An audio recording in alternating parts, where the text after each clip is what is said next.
अकोल्याच्या उगवा गावामध्ये दुष्काळाचा अत्यंत भेसूर चेहरा उघड. नळाला महिन्यामधून एकदाच पाणी येत असल्यामुळे पाणी विकत घेण्याची वेळ. पाणी चोरीला जाऊ नये म्हणून पाण्याच्या टाक्यांना कुलूप.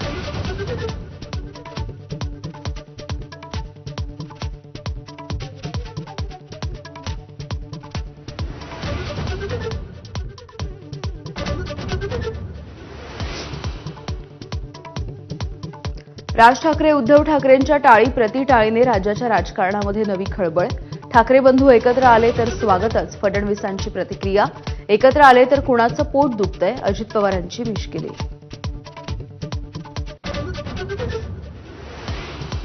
ठाकरेंच्या शिवसेनेच्या ट्विटर हँडलवरच्या पोस्टची चर्चा.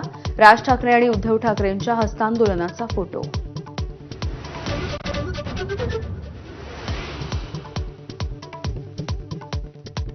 राज ठाकरे उद्धव ठाकरेंच्या 7 प्रतिसादावरती मनसेमधून विपरीत प्रतिक्रिया.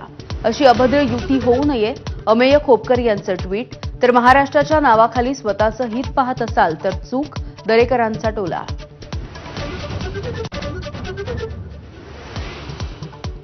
केवळ ठाकरे कुटुंबानेच नाही तर सर्वच कुटुंबांनी एकत्र यायला हवं, त्यातच महाराष्ट्राचं हित, रोहित पवारांची भावना. कुटुंब एकत्र येत असेल तर मराठी मनासाठी सुवर्णक्षण असल्याची प्रतिक्रिया.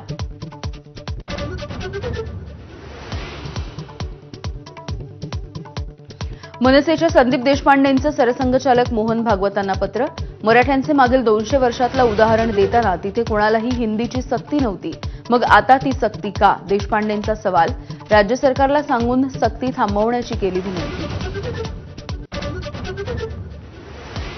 पुण्यामधील तनिषा भिसे मृत्यूच्या प्रकरणी दीनानाथ मंगेशकर रुग्णालयाचे डॉक्टर सुश्रुत घैसास यांच्यावरती गुन्हा दाखल. घैसास हे दोषी असल्याचा ससून हॉस्पिटलचा अहवाल. वैद्यकीय हलगर्जीपणा केल्याचा ठपका.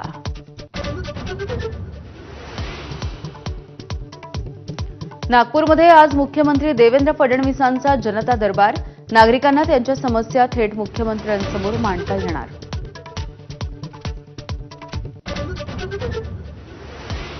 राहुल गांधी अमेरिकेच्या बोस्टनमध्ये दाखल. उद्या आणि परवा अमेरिकेमधल्या भारतीयांसोबत संवाद साधणार. ब्राऊन विद्यापीठामध्ये देणार व्याख्यान. पुढील 1 महिना सुरक्षा दलांच्या कारवाया थांबवा. नक्षल्यांची सरकारकडे पत्राद्वारे गयावया. आमच्याही कॉम्रेड्सना सुरक्षा दलांवरती गोळ्या न चालवण्याच्या सूचना. नक्षल्यांच्या पत्रामध्ये उल्लेख. अमेरिकेत अध्यक्ष ट्रम्प यांच्या विरोधातल्या असंतोषाला वाचा फुटली. 50 राज्यांमध्ये 400 रॅलीज. लोक रस्त्यावरती उतरले. ट्रम्प यांच्या विरोधात घोषणाबाजी.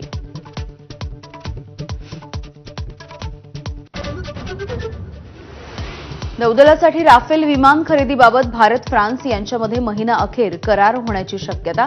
26 मरीन राफेलसाठी 64,000 कोटींच्या कराराची अपेक्षा. Headlines brought to you by Chitale